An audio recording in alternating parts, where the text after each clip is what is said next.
Bob,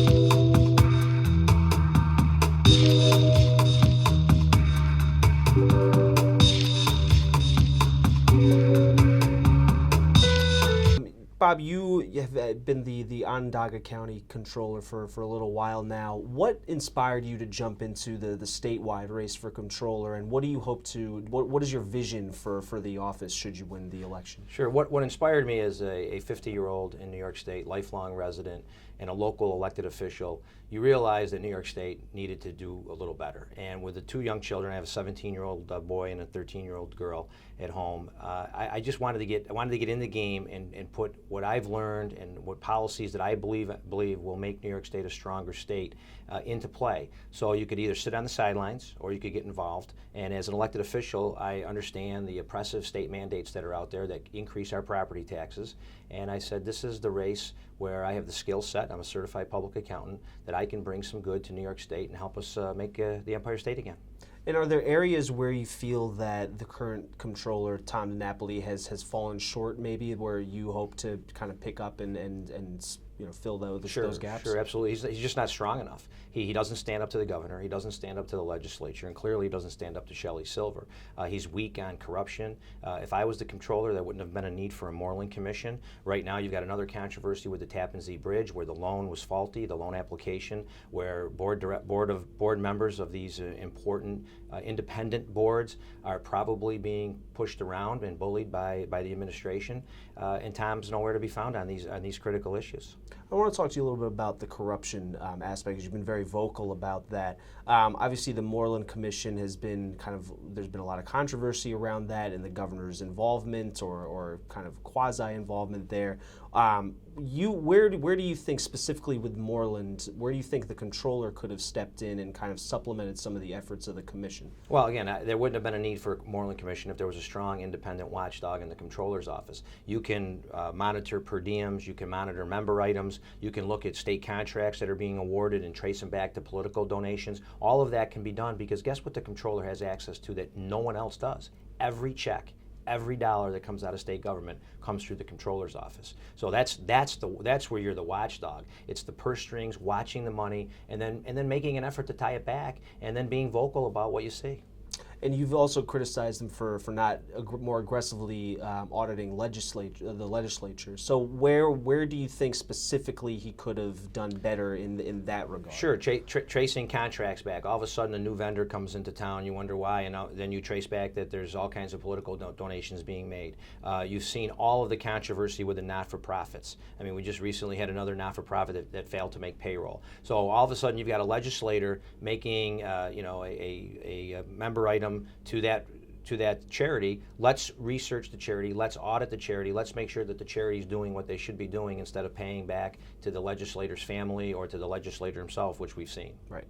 Now, I want to talk also a little bit about pensions. Obviously, one of the main jobs of the Comptroller is to oversee the state's pension funds. You've proposed kind of shifting to a 401k plan. I'm curious to hear more about that. Well, again, that's where Tom hasn't been strong enough. I mean, he had to hire Goldman Sachs to help him out managing his fiduciary responsibility. What I've said about the 401k type plan is that it at least has to be on the table. Tom has said, no way, no how, all right, because he's pandering to special interest. We have to at least talk about a 401k type defined contribution plan, because the defined benefit plan, there's only one backstop to the defined benefit plan. They're called taxpayers, and they have been burdened greatly by the pension system. Now, Tom will tell you that it's been stellar performance. I think that was his word. It's simply not necessarily the case. When you go to look at the local governments, the majority of our tax bill is pension payments, and it's going up. In Onondaga County alone, over the last couple of years, our pension contribution has gone up $14 million. And in Onondaga County, that's real money. So it has to be a discussion that we have to have, and the current Comptroller won't even talk about it. And on that subject, I know you've challenged Comptroller DiNapoli to a debate. Has any date been set yet, or no. Or have there been any substantive conversations? We have reached out. To my knowledge, there's been nothing scheduled. We've told many groups that have asked that we'll be happy to debate. We're ready. Part of my obligation under the state's matching fund program is to debate. I'm more than willing to do it, and I would have debated whether it was a requirement of that program or not. It's important for the people of the state of New York to see the two individuals that could one of of us is going to be leading the state in the Comptroller's office for them to see us in public, on TV, talking about these issues. And I'm glad you brought up the public matching funds program. You're kind of the guinea pig for this program. This is the first year that they've instituted it statewide. How have you found the program, and has it helped you fundraise and kind of had the desired effect that it was intended to? It's been a tough program to be part of. I mean, you know, you have to explain the program first of all, because people have never seen this type of program. It's the first time ever. But it has given us a door. It has given us the ability to meet many new people. We're very proud. We've got dozens, if not hundreds, of people that have contributed to a campaign for the first time ever. And the theme is very much the same.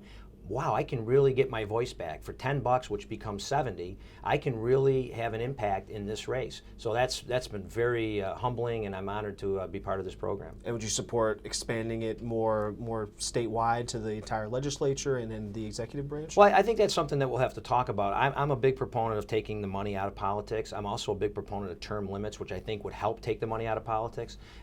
We'd have to evaluate whether it would be expanded to other races, but I think the Comptroller's office clearly is the office that's the people's office. That's the one that has to be free of interference. You're the sole trustee of the pension plan. You really can't have, you know, all this patronage and all this big money influence that my opponent is participating in. It's really the people's office. So I think this is the office it needs to be in first and foremost, and then after the campaign we'll certainly be willing to evaluate its expansion. So I wanted to kind of wrap up by asking, so the Comptroller's office is, you could argue, somewhat of an apolitical office, since it's, you know, the primary responsibility is you're the kind of chief financial officer for the state. So how would you say, what would you say philosophically is kind of the Republican way of running this office versus the Democratic way that Comptroller DiNapoli has run the office? Dollars and cents. I mean, look at his influence and attempted influence with the pension fund and his shareholder activism. Okay, he's out for an agenda. I'm out for the taxpayers. What makes sense from a dollars and cents standpoint? That's what the Comptroller should be doing. Whether it's Republican or Democrat, they're going to have, on my watch, they're going to have the opportunity to do the right thing. Whether they're Democrat or Republican, if they're not doing the right thing, if they're not protecting the public fisc, then we'll have a problem. So it's got to be about returning the maximum investment to the taxpayers, lowering the cost of government, and helping us get out of the way so private enterprise can flourish in New York State. Bob Antonacci, thank you for joining us today. Thank you.